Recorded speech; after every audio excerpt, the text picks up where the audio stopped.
You're watching today's market comment here at xm.com by Haralambos Pisuras. I'm Christina Marujas. The dollar traded higher against the other major currencies on Tuesday, gaining the most ground against the yen.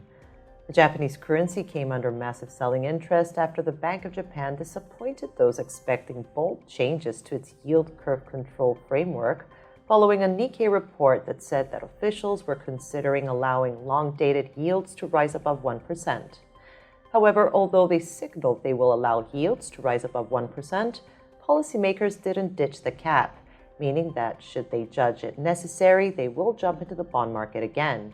And indeed, this is what they did today. They intervened to rein in a jump in yields to fresh decade highs.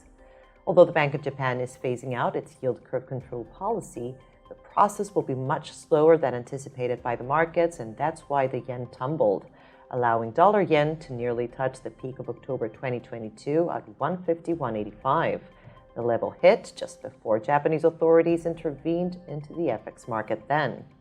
What could propel the pair higher and perhaps trigger an intervention episode may be a clearly hawkish message by the Fed later today.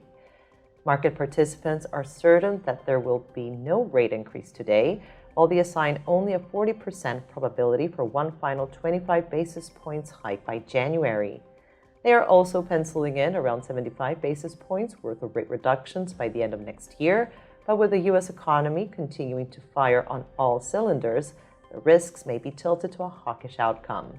There is a decent chance for Powell and Co. to reiterate the view that interest rates may need to stay higher for longer than the market currently is anticipating, which could prompt investors to scale back some basis points worth of rate cuts and thereby further support the dollar. Gold extended its retreat and oil prices fell yesterday as fears of further escalation in the Middle East continue to evaporate. If the situation remains as it is, the pullbacks are likely to continue. That said, with Israel's prime minister ruling out a ceasefire, chances for further escalation and abrupt change in market sentiment remain on the table. Wall Street indices finished yesterday's session in the green, perhaps as investors looked for bargains after the latest slide and ahead of the Fed decision. That said, the risk of a hawkish message strongly highlighting the higher for longer mantra could weigh on equities. This was today's market comment. Thank you for watching at xm.com.